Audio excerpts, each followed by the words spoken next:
Yang pertama, kita akan membahas mengenai ganti rugi.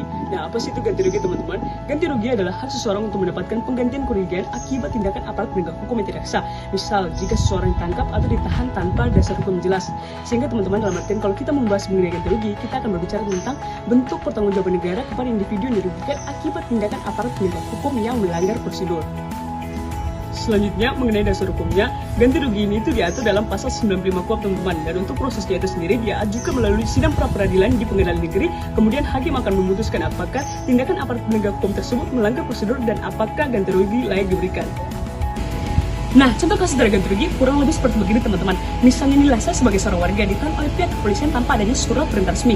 Nah, setelah mengajukan gugatan pra-peradilan, hakim memutuskan bahwa penahanan dilakukan terhadap saya itu tidak sah. Nah, kira-kira kenapa tidak sah, teman-teman? Nah, seperti yang sudah kita pelajari di kelas dan sudah diajarkan juga oleh dosen terkait, syarat dalam melakukan penahanan itu kan ada 4. Yang pertama ada syarat material, objektif, subjektif, dan juga formil. Nah, dalam syarat formil ini kan menjelaskan bahwa saat melakukan penahanan itu harus adanya surat perintah penahanan dan juga surat tugas. Dengan demikian, teman-teman, di dalam kasus ini saya itu berhak mendapatkan ganti rugi dari negara sebagai hak kompensasi karena telah melanggar hak saya.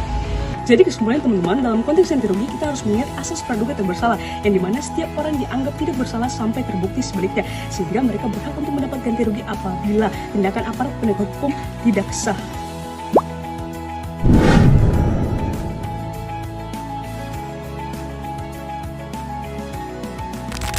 Selanjutnya kita akan bahas tentang kompensasi. Nah, perlu diketahui kompensasi berbeda dengan ganti rugi ya teman-teman, karena biasanya diberikan dalam kasus pelanggaran serius seperti pelanggaran HAM berat. Nah, apa itu kompensasi? Kompensasi adalah penggantian kerugian material atau non-material yang diberikan negara kepada korban pelanggaran hukum serius. Hal ini diatur dalam Undang-Undang Nomor 26 Tahun 2000 tentang Keadilan HAM.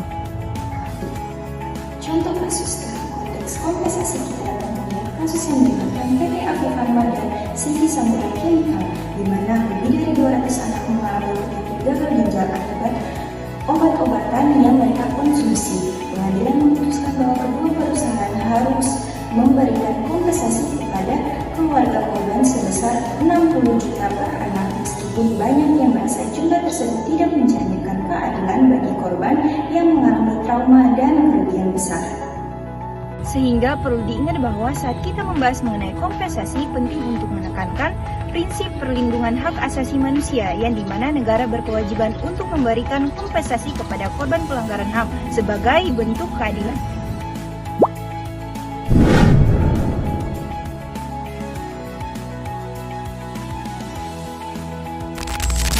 Sekarang kita akan masuk pada pembahasan rehabilitasi. Pertama-tama teman-teman perlu ketahui dulu apa itu rehabilitasi. Rehabilitasi adalah hak seseorang untuk mendapatkan pemulihan nama baiknya setelah dirinya dinyatakan tidak bersalah atau lepas dari tuntutan hukum. Jadi pada intinya rehabilitasi ini berbicara tentang pemulihan nama baik, harkat, serta martabat seseorang yang dirugikan oleh proses hukum yang salah. Hal ini diatur dalam pasal 97 Kitab Undang-Undang Hukum Acara Pidana. Prosesnya itu yakni yang pertama, rehabilitas diberikan melalui putusan pengadilan jika terdakwa dinyatakan tidak bersalah atau kasusnya ditutup. Kemudian, nama baik dipulihkan secara resmi melalui dokumen negara. Salah satu contoh kasus rehabilitas kita dapat melihat pada kasus Peggy Setiawan, di mana Peggy Setiawan ini dia merupakan salah satu korban salah tangkap oleh pihak kepolisian. Setelah melakukan proses hukum yang panjang, dia dinyatakan tidak bersalah oleh pengadilan. Oleh karena itu, ia berhak mendapatkan rehabilitas pemulihan nama baik serta penghapusan catatan kriminal dan permohonan maaf resmi dari pihak kepolisian. Kesimpulannya, sesuai dengan prinsip hukum, hak atas peradilan yang adil, setiap individu berhak mendapatkan proses hukum yang adil dan transparan untuk mendapatkan pemulihan nama baiknya.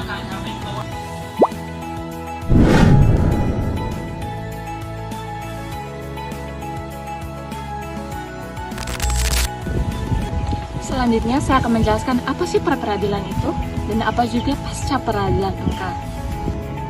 Pra-peradilan adalah mekanisme untuk menguji sah atau tidaknya tindakan penyidik atau penuntut selama proses penyidikan dan penuntutan. Untuk teman-teman ketahui, dasar hukumnya diatur dalam pasal 77 sampai 83 KUHP. Dan apa sih objek dari pra-peradilan itu? Objek pra-peradilan yang pertama, sah atau tidaknya penangkapan dan atau penahanan. Yang kedua, sah atau tidaknya penghentian penyidikan dan penuntutan. Yang ketiga, sah atau tidaknya penetapan tersangka setelah putusan MK nomor 21 garing PUU nomor 12 garing 2014. Yang keempat, sah atau tidaknya penggeledahan dan penyitaan. Setelah adanya putusan MK nomor 21 garing PUU nomor 12 garing 2014, cakupan pra-peradilan diperluas mencakup sah atau tidaknya penetapan tersangka, yang dimana perubahan ini bertujuan untuk melindungi hak-hak tersangka dari tindakan sewenang-wenang aparat penegakan hukum. Salah satu contoh kasus pra-peradilan adalah gugatan Komjen Pol Budi Gunawan terhadap KPK, di mana ia menantang status tersangkanya dalam dugaan korupsi.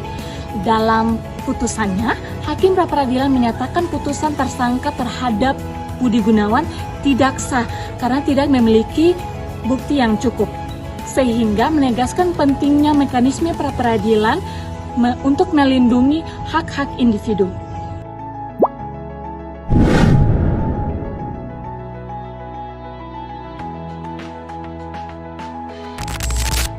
Nah, yang terakhir kita akan bahas mengenai peradilan koneksitas. Apa sih peradilan koneksitas itu?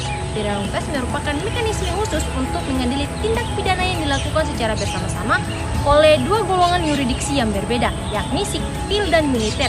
Mengenai hal ini diatur dalam pasal 89 sampai 94 KUHP atau Kitab Undang-Undang Hukum Acara Pidana.